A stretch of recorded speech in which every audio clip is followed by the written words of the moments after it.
And a very pleasant good morning, everybody. Welcome to another edition of the Morning Briefing, a peel yourself off the mat edition of the Morning Briefing. And if your eyes aren't kaleidoscopic, if you're a sports fan, then you just weren't paying attention this weekend. So many things happening. And this happens to tip off, by the way, that's Mike Lubie. I'm Jeff DeForest. Happy to have you with you. Happy to have you with us here on nofilter.net and also Caffeine TV, the many other platforms that carry the show. Couldn't be any more excited. This, for you degenerates out there, begins the greatest, most opportunistic week of wagering that you could experience every single year because the Kentucky Derby comes up on Saturday, and that is fool's gold. You have a lot of people that never make a wager in their lives betting into the pools on the Kentucky Derby. It's kind of like taking money and taking anything off of like the new fish at Oz, right? Straight down to the basement with the Aryans. They're going to fuel the pools, and anybody that comes up with a good opinion on the Kentucky Derby, which will have more steam on throughout the week, is going to be in a position to make a rather handsome score. Now, if you're thinking about betting, Bet Online is your number one source for all your summer sports this season, from MLB, golf, NBA, and NHL playoff stats. All the latest stats and news and scores available to follow your favorite teams. Get the latest odds and lines, including the latest team matchups, player props, and odds on just about every sport out there. Head to the website today or use your mobile device to get in on all the action. Bet Online, where the game starts.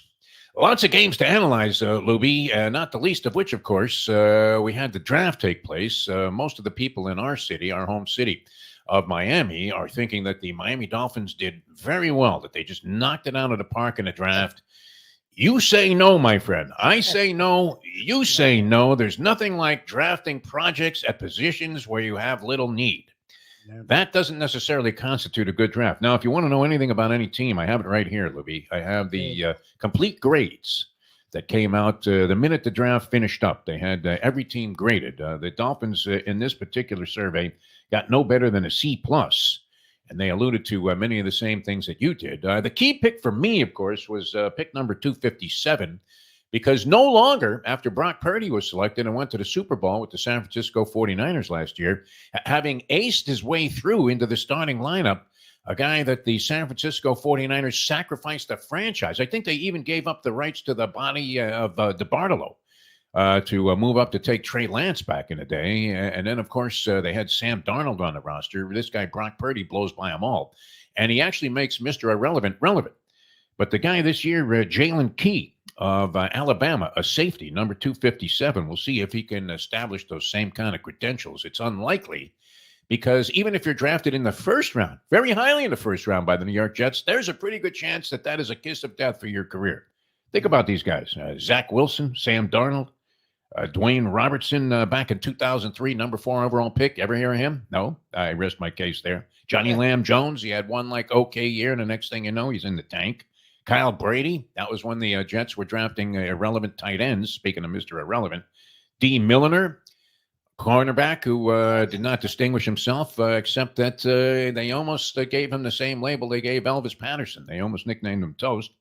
And Blair Thomas, I guess Vernon Golston is considered to be the all-time biggest bust first round on the Jets. The Jets, of course, passed on Dan Marino to take Ken O'Brien many years ago. So there is a pretty good shot that you're going to qualify to be irrelevant if you're drafted in any round by the New York Jets. But we're wondering if this guy, Jalen Key, will ever amount to anything. And what's the one thing you never hear when they have the post-game summary press conference, post-draft summary press conference with various executives in the NFL? Do you ever hear a guy get up there and say, Jesus fucking Christ, our scouts are more blind than Jose Feliciano. We couldn't find a guy that we needed. I can't believe how we butchered this draft. Everybody's optimistic, including your Miami Dolphins, Mike Lubie. 100%. Look, I'm sure the team's happy with what they did. It's just, and I don't care about need because to me, if you draft for need, you're trying to force in guys. To me, you always take the best talent wherever you're drafting. I mean, I don't mind trading up, actually, if there's a guy you really want. The Dolphins don't ever seem to do that. There's usually like 4 or 5 guys around whatever pick they're taking, and they always go off the board with some guy that it's like, what? A head scratcher, yes. And the fans go nuts. Oh, yeah, well, this is great, man. They got that Chop Robinson guy. The Chopper was only good against second-class competition. when he didn't play a lot. Look, Job Robinson's a guy that, unlike in draft pass, he was a top 25 caliber player. He was, and off of the camps and off of the combines and all that bullshit. He's big, strong, he's twitchy, all that crap they say. But he didn't play a lot, and he didn't do a lot when he did play. And that's the thing. Edge guys usually perform, and elite edge guys do it from high school to middle to the pros. Like the fact that you're trying to make something out of whatever the fuck Chop Robinson is, it's what they did the entire draft. I mean, I don't know. It's what Greer does every year, and he's had a handful of guys that have hit. So like all these, there's like a sect of Dolphin fans that feel the need to defend Greer. They're like, look at all these picks he made. Yeah, at number 5, I hope he fucking hits. Like if he didn't take two, he would have taken Herbert. So he fell ass backwards. Like at 6, I hope he takes Waddle after trading back and trading up. I mean, everyone around Waddle was a fucking all pro. So I hope he took Waddle. I mean, Jamar Chase and Sewell, the two guys I really wanted, both are having better careers than Waddle, but Waddle at least wasn't a bust. Like the picks that people are like, well, look at Greer, look at what he did. Yeah, I hope at 11 he gets the right guy. Like there's 30 to 50 people that all could be good around that. Like my problem is when it gets to the 20s, when it's like, oh, like Jared Versko is a guy who's probably the best edge in the class. Patanu, the tackle from Washington, who had some injury issues, but was arguably a top 2 or 3 tackle. A lot of people thought he could go in the top 8. Goes right before them.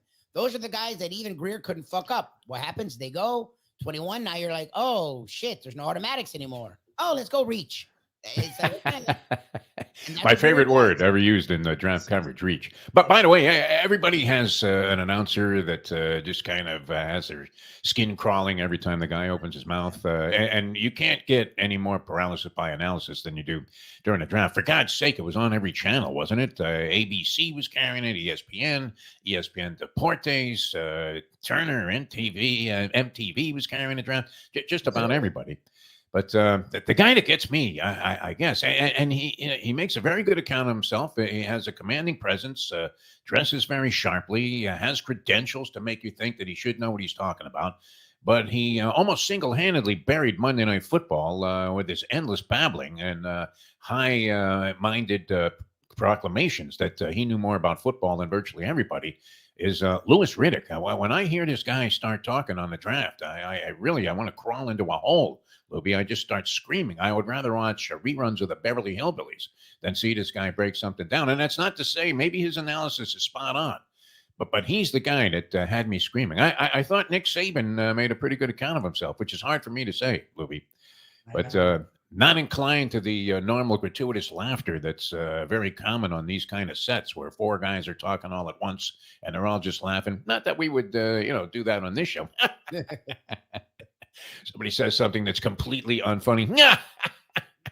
But Saban wouldn't capitulate to that. But I thought his analysis was actually pretty good. I mean, he may have no idea what he's talking about. You would think that he would, having faced a lot of these guys, because the SEC, once again, by the time all was said and done, ended up with the conference with the most players drafted. A lot of NBA action, Lubie. The Heat got buried by the Boston Celtics over the weekend. That series continues tonight in the action that took place yesterday. Wow. I mean, I don't know that I ever really cared for the configuration that they had in Phoenix with the Suns. But you do have Kevin Durant, who I believe was 12 for 17 in the game yesterday. Devin Booker goes for like 49 points. And yet the Phoenix Suns are unable to get by and not even take a single game, including the 2 they lost on their home wood and getting swept by the Minnesota Timberwolves. Are we sleeping on the Timberwolves, or are the Phoenix Suns just a disaster of an organization in general? I think both are true. They were already an interesting team, the Suns, but I felt like they had hit their peak, and they're like, all right, let's go get more scoring and even less defense, which any people who watch basketball thought that was a disaster. It was exactly that. Look, Booker, your guy Booker was great yesterday, and Durant had a good game. Beal is just sort of useless. I know he had one nice game in the playoffs, but pretty useless. And they play defense, and the T-Wolves are really good. Anthony Edwards is one of the best players in basketball right now, and he's still like in his early 20s. Karl Anthony Towns finally found a guy that he was willing to cede the number 1 spot to. They seem to get along really well, and that's the first time you've ever really heard that for Towns. Well, he's been sort of a malcontent his whole career. And they have, again, the veteran defenders in Rudy Gobert. They have a nice team, and they have a young coach who's done a hell of a job. They were the best defensive rated team in basketball. a team with Karl-Anthony Towns on, a guy that usually is doesn't give a shit about anybody. Like the T-Wolves are a really good team, and again, they were the one team that pushed the Nuggets as hard as anyone last year. I mean, they took the Nuggets to 6 as an 8 seed in the first round. So a year of experience, another year of experience. They were around the 1 seed all year long. The T-Wolves are for real. It's just the West is pretty serious. I mean, like the Thunder, legit. The Nuggets to me are by far the favorites. And then you have a Clippers team that I don't know what the fuck to do with them. Like, they're better without Leonard. Like, I think that's the first playoff series win by Minnesota basketball team since George Mikan was with the Minneapolis Lakers. It's been a long, long time. So they look pretty impressive. They were part of a 3-team configuration at the end of the year. All 3 could have won on the last game of the regular season, the Western Conference Championship, which was eventually, or the regular season title, which was won by Oklahoma City, who also was looking impressive. Clippers nearly, I mean, they had a 31-point lead at one point during this game, saw it all disappear. That's a weird thing about the NBA now. It used to be like if you were leading by 10, there was a chance you could chop into it, maybe overcome it. Now it's like a 20-point lead, and now you could even say a 30-point lead isn't safe in an NBA game. But James Harden, of all people, one of your favorite players, a guy that you deemed to be washed up 7 years ago. Yes. And certainly it didn't seem like you were insane in trying to perpetuate that thought that James Harden was finished and was a shell of himself. I mean, he put on, it looked like he swallowed a bowling ball from one season to the next. But you can't forget that he's a 3-time leading scorer in the NBA, even though he's a choking dog, usually disappears somewhere around game 6 of any meaningful series that he's in. He came up huge yesterday, and in the end game knocked off the Dallas Mavericks, who really have no excuse, right? Dallas, another choking dog team in general, as they've had the 2 games they've lost in the series were both with the Clippers playing without Kawhi Leonard. So kind of interesting that the Dallas Mavericks weren't able to hold serve yesterday, take the home court advantage into the bank, and now find themselves tied 2-2. The Bucks, I don't know that you can blame Doc Rivers on this one. The Bucks just don't have the goods. Without Damian Lillard and Antetokounmpo in the game against an Indiana Pacer team that was on the come throughout the year and was very impressive. Mostly first half of the season, they were scoring 150 points a game. Might have tailed off a little bit, but that was a great game, by the way, the Saturday game between the Bucks and the Indiana Pacers.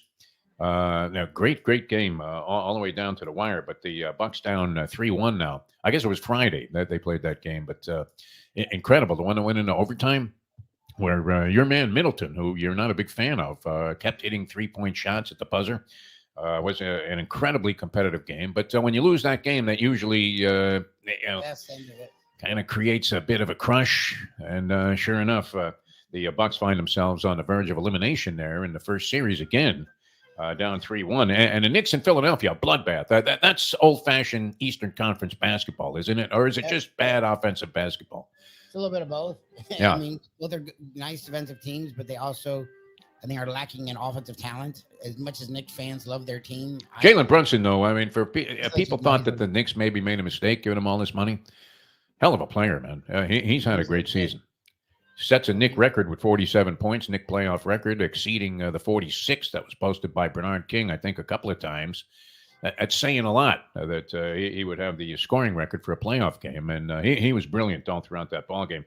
So the Knicks now up 3-1 on Philadelphia, even though the series should have the fabled asterisk, which I'm not a fan of, but that game 2 should be disqualified as anything that we're judging the outcome of the series on. As they literally stole it. I mean, you would have thought Adelaide Bird was scoring that game. It's a boxing judge. If you're going to grow up fat and big. And that would be the way to go. Mickey Becton, this is just an aside. Mickey Becton, a total draft bust by the New York Jets. Another one who could be put in that category. Health problems. He showed a lot of promise, but couldn't stay healthy, couldn't stay on the field. He gets $5.5 million to sign elsewhere. Mickey Becton signing as a free agent. So if you're big and you're fat, Lubie, maybe there's something to be said for you if you can block a little bit. They're that hard pressed to find offensive linemen. Just ask the quarterbacks in the United Football League how hard it is to find offensive linemen as they're running for their lives in Ben Gazzara type fashion. And of course, you had NHL action last night. The Rangers end up with a sweep. Holy Rod Gilbert. They sweep Washington out of the postseason. Ovechkin really looked like an old man in the series after coming on at the tail end of the regular season, but he looked every bit of 41 years old. He couldn't buy a shot Colorado's up 3-1 on Winnipeg. They won the last three. Vancouver, your team to win it all, is up by 3-1 now on Nashville after winning yesterday, and Edmonton's up 3-1 on the LA Kings after a victory yesterday. A lot of action tonight in both the NBA and the NHL. What's your prediction? Do the Heat find a way, some kind of magic wand type of way to find their way back into the series at 2-2, or do they lose the second in a row at home and end up going back to Boston in a very compromising position at 3-1 down? I don't know if they find a way in their series. I still think the Celtics will win. I do think the Heat, once they got that game there, let off the gas, and the Celtics were super desperate in that game. I mean, the Heat went back to being game one. They were very sloppy, very lazy on the defensive side of the ball. And on offense, they were just jacking up really bad shots. I feel like that'll change game 3 to game 4. I think the Heat will win this game, but then they'll probably lose the next 2. Like, I think the Celtics will play with their foot a little bit, because that's what the Celtics do. And then I think the Celtics will finish them up. I don't know what the hell to do. The Knicks are a weird team to me because their fans love them, man. And their fans infiltrated the arena in Philadelphia to the point where even Joel Embiid said, "What the fuck is this?" That's amazing. That happens here in South Florida, where we really don't have any loyal fan base here for the local teams. And it happens at SoFi Stadium whenever the Chargers are playing. But you don't expect that in Philadelphia, a hardcore town. I mean, this is Adrian. This is Rocky Balboa territory. You're anticipating that they're not going to allow a single Knick fan anywhere near the arena. But chance of MVP going up for Jalen Brunson from the fans that were in attendance in Philadelphia yesterday. A really bad omen for the solidarity of the Philadelphia fan base. I mean, what the hell were they doing out trying to find the best cheesesteak somewhere? That was insane to hear the volume of support and the level of support that was levied towards the New York Knicks in that particular ballgame. All right, Lubie, we'll have some steam on the Derby throughout the week. We do have some inside sources on that, and our inside information is usually pretty good. We don't give it out that often, but if you were following our big pick from our License to Steal baseball show that we had before the season got underway, we did give you on inside information based solely on exclusive inside information that the Marlins would finish under the total of 78 and a hook. Even the person that got shafted the most in terms of the total that they had to play into could have had this at no less than 78 games. The chances of them doing this now, chances are very limited. You're coasting. They had a 6-0 lead yesterday in the first inning and couldn't hold it against the Nationals, a team that's in dire straits for the last several seasons. And now continue to just absolutely tank the entire month of April with a grand total of 6 victories. So we're looking pretty good on that. Did I just jinx that, Lubie, by saying, go to the window? Oh, you're good. I mean, they're bad. They're a dreadful team. I fear nothing about this wager. I'm wondering when they're going to call and say, hey, why didn't you come in and cash your ticket? We'll give you most of the money right now at DeForest. Yeah, that'd be great.